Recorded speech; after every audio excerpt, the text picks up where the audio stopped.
আসসালামু আলাইকুম। সংবাদে আপনাদের সবাইকে স্বাগত জানাচ্ছি। আমি ফিরোজ তোহা। শুরুতেই সংবাদ শিরোনাম।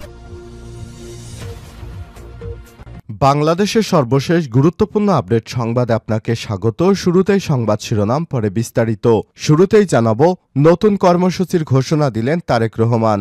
আগামী ৩ মাস পর্যন্ত দেশের প্রতিটি ইউনিয়নে কৃষক দলের নেতৃত্বে কৃষক সমাবেশ অনুষ্ঠিত হবে। আজ জাতীয়তাবাদী কৃষক দলের প্রশিক্ষণ কর্মশালায় ভার্চুয়ালি যুক্ত হয়ে এই কর্মসূচির ঘোষণা দেন বিএনপির ভারপ্রাপ্ত চেয়ারম্যান তারেক রহমান।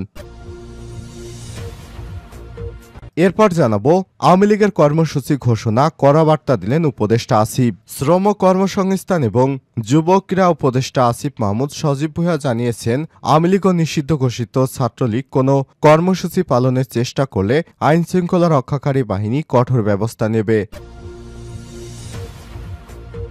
এদিকে সংস্কার সংসদীয় ব্যবস্থায় হতে হবে বললেন মির্জা ফখরুল। বাংলাদেশ জাতীয়তাবাদী দল বিএনপির মহাসচিব মির্জা ফখরুল ইসলাম আলমগীর বলেছেন, বিভিন্ন ধরনের নেতিবাচক কথার কারণে ফ্যাসিবাদীরা ষড়যন্ত্র করার সুযোগ পাচ্ছে। কোনো মিডিয়া সেটিকে আবার প্রমোট করছে, এটা বন্ধ করতে হবে। আজ দুপুরে সুপ্রিম কোর্ট ভবনে আয়োজিত বাংলাদেশ ইয়ুথ পার্লামেন্ট 2024-এ প্রধান অতিথির বক্তব্যে সব কথা বলেন তিনি।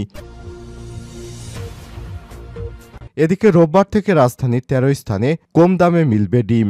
ঢাকা ২ সিটি কর্পোরেশনের ১৩টি স্থানে রোববার ১০ই নভেম্বর থেকে কম দামে ডিম বিক্রি শুরু করা হবে বলে জানিয়েছে ভোক্তা অধিদপ্তর মহাপরিচালক মোহাম্মদ আলী আক্তার খান। এবারে জানাবো, পল্টন 0 পয়েন্টে দাঁড়ালে কাউকে ছাড় দেওয়া হবে না বললেন ভিপি নূর। শেখ হাসিনার পালিয়ে যাওয়ার মধ্য দিয়ে আওয়ামী লীগের মৃত্যু হয়েছে। আওয়ামী লীগ এখন একটি মরা লাশ বলে মন্তব্য করেছেন ঢাকা বিশ্ববিদ্যালয়ের সাবেক ভিপি ও গণ অধিকার পরিষদের সভাপতি নুরুল হক নূর। শনিবার ৯ নভেম্বর বিকাল ৫:৩০টার দিকে নেত্রকোনায় মোক্তারপাড়া মাঠে গণ অধিকার পরিষদের তরুণদের সমাবেশে প্রধান অতিথির বক্তব্যে তিনি সব মন্তব্য করেছেন। এ সময় নুরুল হক নূর আরও বলেন, পল্টনের 0 পয়েন্টে দাঁড়ালে কাউকেই ছাড় দেওয়া হবে না, আর কাউকে দেশে ফ্যাসিবাদ সৃষ্টি করতে দেওয়া হবে না বলেও হুঁশিয়ারি দেন তিনি। এবং সর্বশেষ জানাবো, মধ্যপ্রাচ্যের বাইরে যুদ্ধ ছড়িয়ে পড়ার সতর্কবার্তা ইরানের। গাজা ও লেবাননে চলা ইসরায়েলি আগ্রাসনের ফলে মধ্যপ্রাচ্যের বাইরেও অনেক দূর পর্যন্ত যুদ্ধ ছড়িয়ে পড়তে পারে বলে সতর্ক করেছে ইরানের পররাষ্ট্রমন্ত্রী আব্বাস আরাগচি। শনিবার ৯ নভেম্বর ইরানের রাষ্ট্রীয় টেলিভিশনে প্রচারিত এক বক্তৃতায় তিনি এই সতর্কবার্তা দেন। খবর আল আরাবিয়ার। ইরানের পররাষ্ট্রমন্ত্রী বলেন, যুদ্ধ ছড়িয়ে পড়ার ক্ষতিকর প্রভাব শুধুমাত্র পশ্চিম এশিয়া অঞ্চলে সীমাবদ্ধ থাকবে না, নিরাপত্তাহীনতা এবং অস্থিরতা ও অন্যান্য অঞ্চলেও ছড়িয়ে যেতে পারে, এমনকি অনেক দূরে এর প্রভাব পড়তে পারে বলে মনে করছে ইরান। প্রিয় দর্শক, এতক্ষণ শুনছিলেন সংবাদ শিরোনাম, এবারে বিস্তারিত। তবে তার আগে বন্ধুরা, অনুরোধ থাকবে সংবাদটিতে একটি লাইক দিন। এই চ্যানেলে আপনি নতুন হয়ে থাকলে সংবাদটি দেখতে দেখতে চ্যানেলটি সাবস্ক্রাইব করে রাখুন, যাতে করে বন্ধুরা আমাদের পরবর্তী লেটেস্ট আপডেট সংবাদগুলো সবার আগে আপনার কাছে পৌঁছে যায়। কমেন্ট করে আপনার মূল্যবান মতামত জানিয়ে দিন বন্ধুরা, আপনি বিশ্বের কোন দেশ থেকে বা বাংলাদেশের কোন স্থান থেকে আমাদের সংবাদটি দেখছেন এবং শুনছেন। এবারে বিস্তারিত। নতুন কর্মসূচি ঘোষণা দিলেন তারেক রহমান। আগামী ৩ মাস পর্যন্ত দেশের প্রতিটি ইউনিয়নে কৃষক দলের নেতৃত্বে কৃষক সমাবেশ অনুষ্ঠিত হবে। শনিবার ৯ নভেম্বর জাতীয়তাবাদী কৃষক দলের প্রশিক্ষণ কর্মসূচি ভার্চুয়ালি যুক্ত হয়ে কর্মসূচি ঘোষণা দেন বিএনপির ভারপ্রাপ্ত চেয়ারম্যান তারেক রহমান। তিনি জানান, আগামী রোববার ১০ নভেম্বর থেকে ৩ মাস পর্যন্ত দেশের প্রতিটি ইউনিয়নে কৃষক দলের নেতৃত্বে কৃষক সমাবেশ অনুষ্ঠিত হবে। সেখানে কৃষি সংক্রান্ত সমস্যাগুলো জানার চেষ্টা করা হবে। পরবর্তীতে জনগণের সমর্থনে সরকার গঠনের পর কৃষকদের সেসব সমস্যাগুলো সমাধানের চেষ্টা করব। বিএনপির ভারপ্রাপ্ত চেয়ারম্যান তারেক রহমান বলেন, কৃষকদের বিভিন্নভাবে সহযোগিতার মাধ্যমে আমাদের উৎপাদন বাড়াতে হবে। আমরা প্রতিটি জিনিসের দাম কমাতে চাই। কৃষকদের পানির সুবিধা সংরক্ষণ ও মাটির নিচে পানি ব্যবহার কমাতে বিএনপির ক্ষমতায় গেলে জিয়াউর রহমানের খাল খনন কর্মসূচি আবারও শুরু হবে। এছাড়াও কৃষিখাতে দৃষ্টি দেওয়ার পাশাপাশি কৃষিপণ্য রপ্তানি করে বৈদেশিক মুদ্রা অর্জনের উদ্যোগ নেওয়া হবে। এ সময় তিনি বলেন, জিয়াউর রহমান ও বেগম খালেদা জিয়ার শাসনামলে প্রতিবারই আমরা কৃষকদের সমস্যাগুলো সমাধানের চেষ্টা করেছি। কৃষিক্ষেত্রে যেসব সমস্যা রয়েছে সেগুলো সমাধানের চেষ্টা করেছি। খালেদা জিয়ার সময়ে 5,000 টাকা পর্যন্ত কৃষি ঋণ মওকুফ ছিল।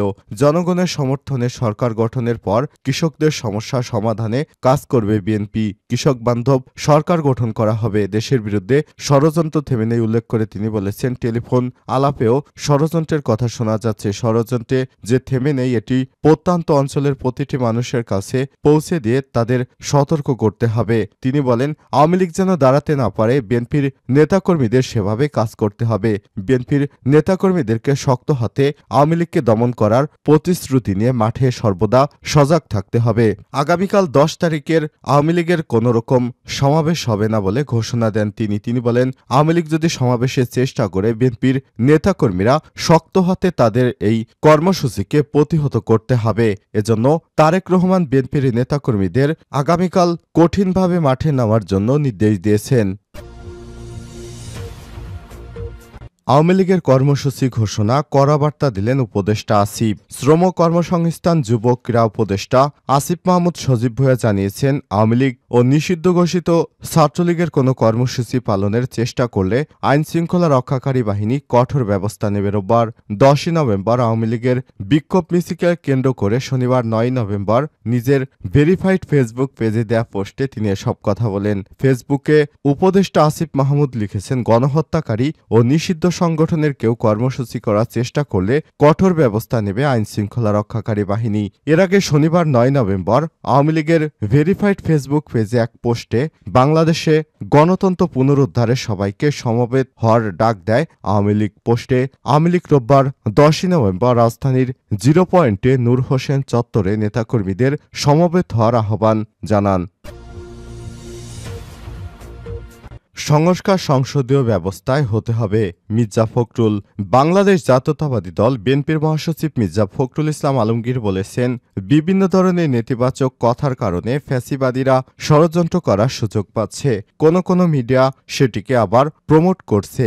এটা বন্ধ করতে হবে। শনিবার 9 নভেম্বর দুপুরে সুপ্রিম কোর্ট ভবনে আয়োজিত বাংলাদেশ ইয়ুথ পার্লামেন্ট 2024-এ প্রধান অতিথির বক্তব্যে এসব কথা বলেন তিনি। মির্জা ফখরুল বলেন, বয়স্কদের অভিজ্ঞতার সঙ্গে যুবকদের শক্তি ও সাহসকে এক করে দেশের কাজে লাগাতে হবে। এ সময় তিনি আরো বলেন, জনগণের অংশগ্রহণ ছাড়া কোনো সংস্কার অর্থবহ হবে না, আর তা হতে হবে সংসদীয় ব্যবস্থায়। সেজন্য নির্বাচন দরকার। তরুণদের ধৈর্য ধরার আহ্বান জানিয়ে মির্জা ফখরুল বলেন, 3 মাসের মধ্যেই অন্তর্বর্তীকালীন সরকার অনেক কাজ করেছেন, তাই সরকারকে সময় দিতে হবে। সংস্কারের জন্য আরও সময় প্রয়োজন, সুতরাং আমাদের ধৈর্য ধরতে হবে।